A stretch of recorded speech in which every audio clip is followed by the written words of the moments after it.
నమస్తే. తెలంగాణ పేద ప్రజలకి ప్రభుత్వం శుభవార్త చెప్తోంది.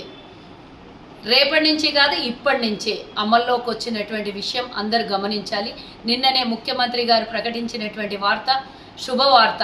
రేషన్ కార్డులో మీ పేర్లు యాడ్ కాకపోయినా, ఎన్నో కారణాల వల్ల తొలగించబడినా, లేదా అడ్రస్ చేంజ్ ఉన్నా, ఆధార్ కార్డు కనుక దీనికి టాలీ కాకపోయినా, ఎన్నో ఇబ్బందులు పడి రేషన్ కార్డులో మీ పేర్లు రాకపోవడము, కొత్తగా పుట్టిన వాళ్ళు ఇంకేదైనా యాడ్ చేసుకోవాలనంటే 2017 నుంచి ఇప్పటి వరకు గత ప్రభుత్వం కేసీఆర్ ఒక్క కొత్త రేషన్ కార్డు ఇవ్వలేదు, కొత్త వాళ్ళని యాడ్ చేయలేదు.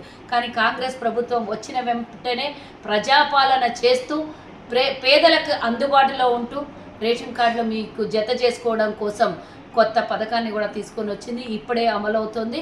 మీరు చేయాల్సిందల్లా మీ దగ్గరలో ఉన్నటువంటి ప్రభుత్వ మీ సేవ ఆఫీస్కి వెళ్ళి, మీ సేవ దగ్గరికి వెళ్ళి మీ పేరుని యాడ్ చేయించి అక్కడి నుంచి తీసుకున్నటువంటి ఆ పేపర్ని తీసుకొని వెళ్ళి మళ్ళీ అధికారులకు, గ్రామాల్లో అయితే గ్రామాధికారులకు, మండలాల్లో అయితే మండలాధికారులకు, హైదరాబాద్లో అయితే మరి హైదరాబాద్లో ఉన్నటువంటి మున్సిపాలిటీల లిమిట్లో ఉన్నటువంటి అధికారులకు తీసుకెళ్ళి అది ఇస్తే కనుక మీ పేరు యాడ్ అవుతుంది. త్వరలోనే మీ కుటుంబ సభ్యులకు కానీ మీకు అందనటువంటి వాళ్ళకు కూడా రేషన్ అందబోతోంది.